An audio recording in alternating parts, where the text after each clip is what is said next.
Chaina's Torment, Chapter 22.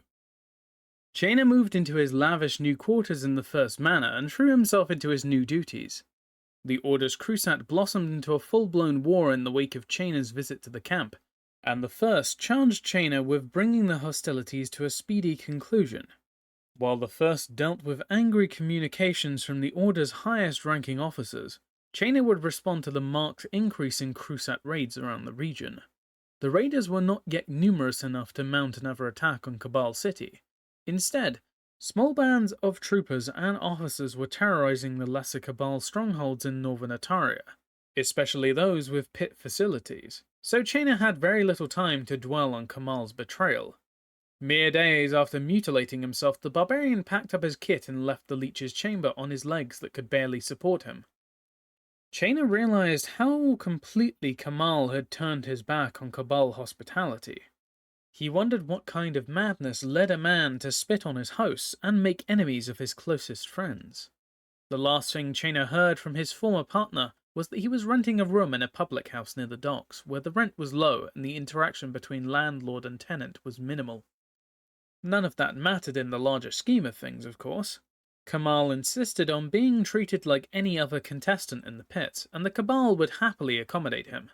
When he came for the Mirari, he would fall to Chaina just like every other nameless challenger. Chaina's new quarters were large and sumptuous, but he had no furniture apart from a chair and a sleeping cot scavenged from his room at Skellum's Academy. He brought the cot because it reminded him of his mentor, not because he needed it. Sleep came in short, sudden bursts, and sometimes it never came at all. Just as well, he mused. He had very little time for sleep anyway. The first had sent scrolls and tomes for him to review, and the master of the games regularly added stacks of dates and pairings to the upcoming games. Chaina himself had requested some additional reading material on his own, but all of the scrolls and heavy books in loose sheets of paper lay in confused piles in the corner of the smallest room. Chaina had read them all and retained quite a bit of it, but he preferred to spend his time preparing for battle. He made snakes or weighted chains, and aggressively hurled them at imaginary enemies as he sprinted and rolled from room to empty room. They were all coming for the Mirari, he knew. All of them. The first had been so delighted with Chaina's use of the sphere on Kamal that he had made Chaina its official keeper. It stayed hidden in a warded vault that would only open if Chaina and the first spoke the right charm at the exact same moment, while standing side by side outside the door. But no one was ever permitted to touch the Mirari but Chaina, not even the first himself. Even better, when the Mirari games were staged, Chaina would represent the Cabal, and if he won the tournament, he would win rights to bear the Mirari permanently, as he now bore his dagger and censer. A victory for the Cabal meant a victory for Chaina, and vice versa. Chaina impulsively created two huge saber-toothed anacondas and set them on each other. He wanted to see what happened when they tried to squeeze each other to death. While the snakes wrapped around each other like braided garrote, Chaina let his mind wander back to the sensation of holding the Mirari in his hands, of having unimaginable power literally at his fingertips. Chaina had stood over Kamal's sleeping body, with the Mirari clenched between his palms. In his mind, he saw a bipedal snake man with copper scales standing alongside Kamal. The two images slid together until they were two overlapping phantoms occupying the exact same space. The snake man's body faded away except for those areas that corresponded to Kamal's wounds. Chaina felt the first giant wave from an endless ocean of power flow out of the Mirari and into his head. Something shifted deep in his brain, and when he opened his eyes, the first was beaming, and Kamal had live, healthy flesh ready for leech grafting spells. Tapping into the Mirari was different from being in dementia space. Different even from communing with Kuber. The Mirari was its own power, and it didn't mingle or share with the person who held it.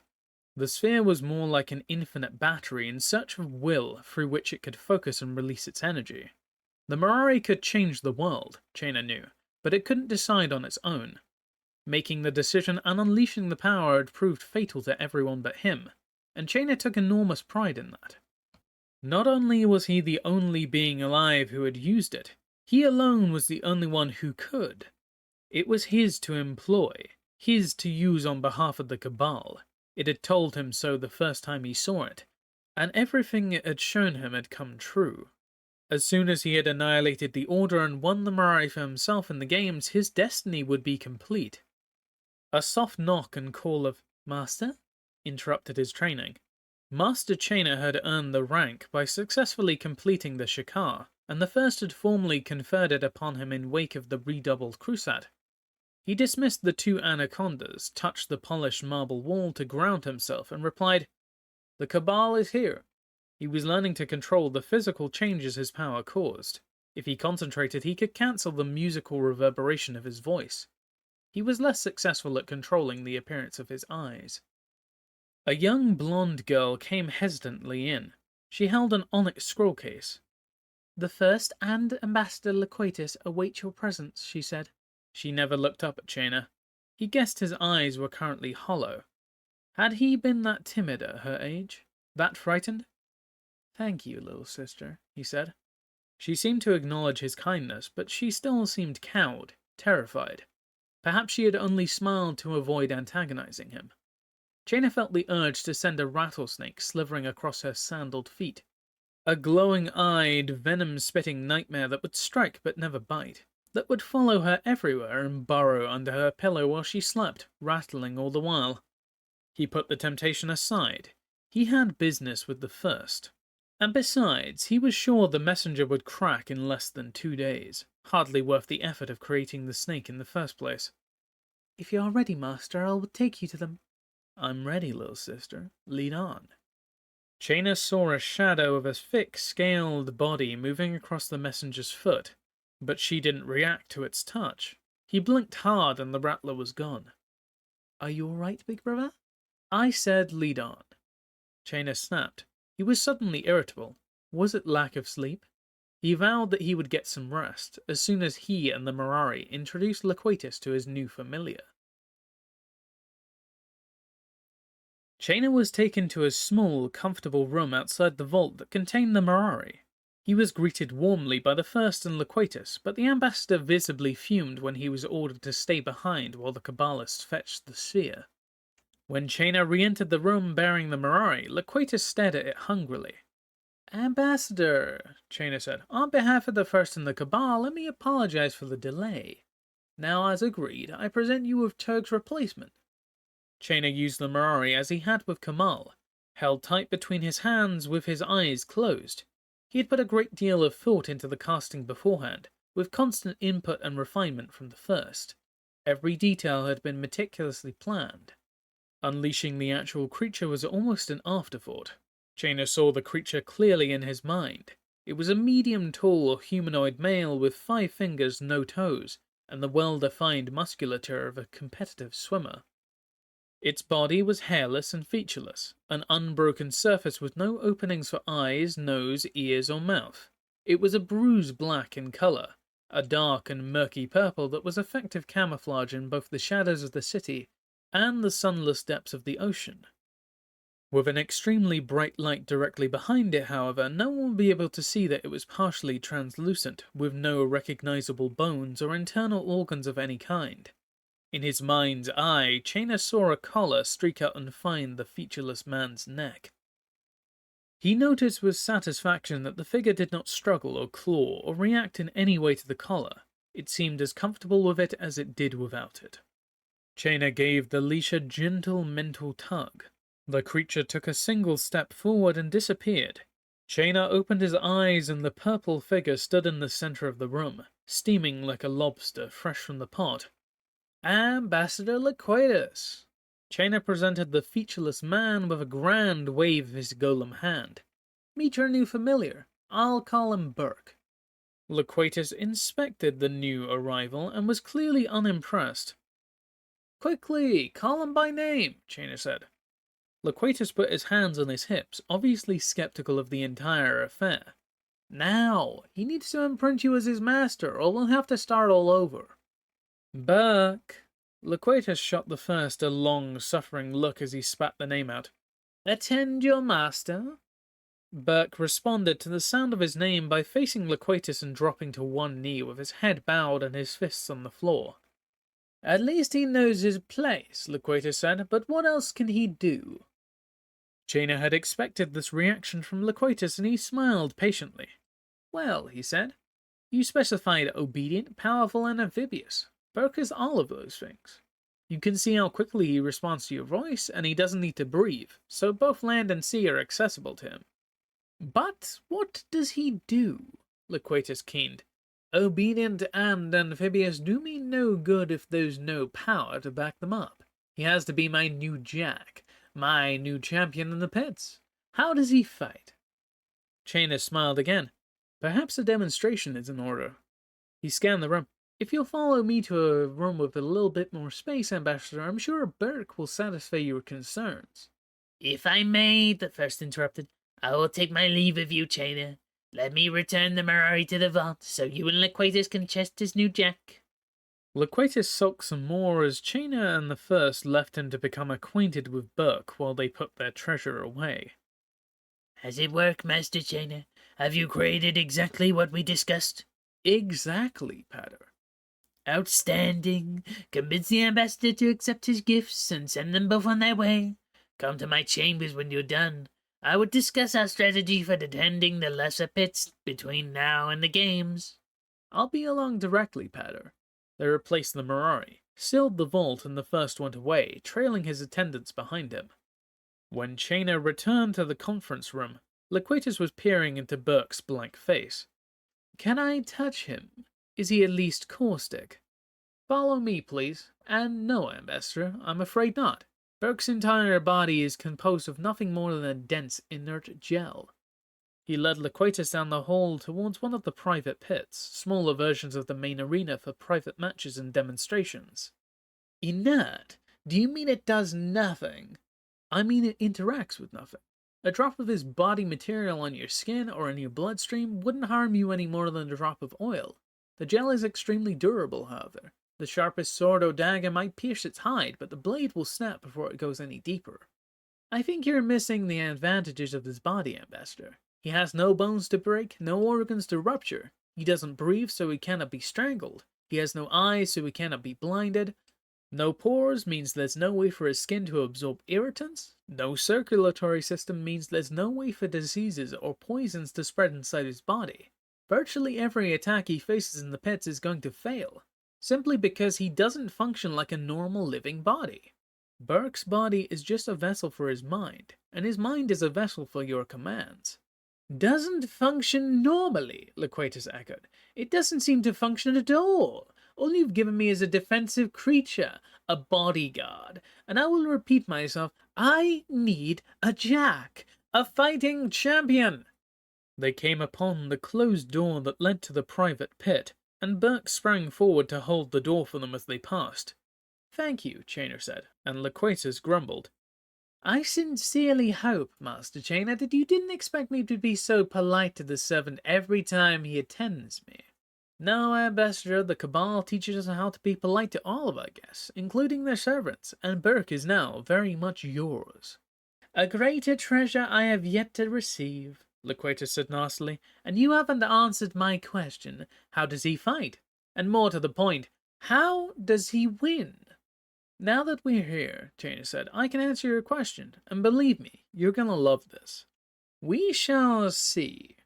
Order him into the center of the room, please. As Loquatus repeated the order and Burke moved, Chaina continued, he will only respond to you from now on. After a few weeks, you won't even need to talk. It'll be as if he hears your thoughts. Chaina watched Loquatus carefully, but the merman kept his expression neutral. Won't that be an interesting sensation, to speak without moving your lips? Imperial jesters have been doing that trick for 1,000 years, Loquatus said, and Chaina thought he saw the barest flicker of recognition, however. Of course, my apologies. I'm sure that the Mura learned to speak silently generations ago. Makes it easier to issue commands at the bottom of the sea. Loquatus was staring sharply at Chaina, as if he had just realized there was deeper meaning to Chaina's casual banter. You mentioned a demonstration, Master. I am waiting. By all means, for the purposes of demonstration, I'm going to put Burke up against a mixed group of sea creatures and land crawlers. An excellent idea, but that is an offensive term to some merfolk tribes. I meant no offense, Chaina said. There are so many types of sea creatures in the sea that I sometimes have trouble keeping up with all their customs. It would be better for everyone if Myrrh would unite under a single leader, don't you think? Loquatus looked intrigued, but his voice was suspicious. I would welcome a chance to discuss the current situation in Myrrh with you later on. But right now, my demonstration? Shayna nodded and with a wave cast 4 hostile monsters across the room at Burke. A 20-foot sea serpent thrashed wildly, forcing a long-horned tiger to spring aside and stalk Burke from its left. A 4-foot bat with 8 spiders' legs flapped and chittered madly around the ceiling, and a huge bipedal killer whale slowly moved towards the gel-man. Burke stood impassive with his feet planted firmly on the floor as the creatures all orientated on him and began their attack. Order him to kill them all, Chainer said. Loquatus shrugged. Burke, he intoned, this is your master. Destroy your attackers. The tiger pounced first, 700 pounds of snarling fangs, gleaming horns, and sharp claws. Burke stood frozen as the big cat descended on him, and then in a motion so fast that not even Chainer could follow it, he ducked under the tiger's extended paws and sunk his arm up to the shoulder in the brute's belly. Burke wrapped his other arm around the top of the tiger's torso and slammed it headfirst into the stone floor with a brutal combination of power and balance. The tiger's skull cracked and it faded from the room. Burke then turned his eyeless face up to the ceiling and extended his arm out towards the spider bat. The gel in his arms softened and stretched as he reached, doubling then tripling the length of the appendage until the bat was trapped in the upper corner of the room. Burke's hand dipped and weaved as the bat tried to avoid it, but he quickly caught the rabid creature by the throat. His arm snapped back to its normal size and shape in a heartbeat, leaving the bat to fall dead on the floor. Its head remained clenched in Burke's hand until both parts of the bat's body disappeared. The whale creature was better suited to fighting on dry land than the serpent, and it reached Burke first. It grabbed the ambassador's jack like a doll in both hands and rammed him deep into its mouth. The creature ground its huge jaws together once, twice, and then threw its head back like a shark to swallow the chunks of its meal without further chewing. It turned to Chainer and Loquatus, spread its arms, and bellowed defiantly. Well, that was entertaining, Loquatus said. Perhaps we should just forget this ever happened, and you can... 3, 2, 1, Chainer said. Go. A bruised black fist erupted out of the monster's sternum. The whale thing roared and tried to tear Burke's arm off, but the gel man held on, and the creature only succeeded in ripping Burke completely out of its gullet. Burke's expressionless face showed no reaction to the layer of blood and bile that coated him.